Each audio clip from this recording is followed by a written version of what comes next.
tea. So it's really fitting that we have the going away party for her here in Centerville, because those of you that have known me since I was little know what a big deal all this orange is. I had VJ who burned his hand. So, I mean, you just couldn't have imagined it. So I just want to say that for those of you that know me, and you know VJ, and you know Annie Kate, and you know our story, this child has had to pivot so many times. And so I am proud to wear orange as a, well, I mean, I'm not quite to that god but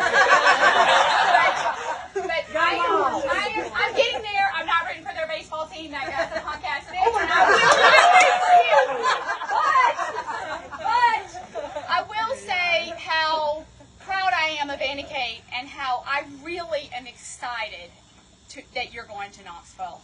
And I'm not just wearing it because it's a smaller check. Like, it really is going to be a wonderful experience. And so, like I said, those of you that know what a big deal it is, for me to be excited about orange.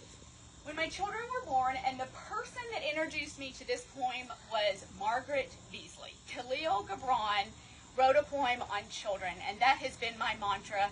And I think there's no more fitting time to read this poem than when you look around and see all this orange. So, and a woman who held a babe against her bosom said, "Speak to us, children." And he said, "Your children are not your children. They are the sons and daughters of life, longing for itself. They come through you, but not from you.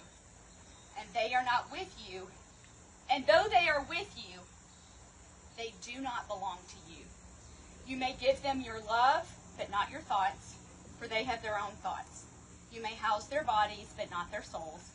For their souls dwell in the house of tomorrow, which you cannot visit, not even in your dreams.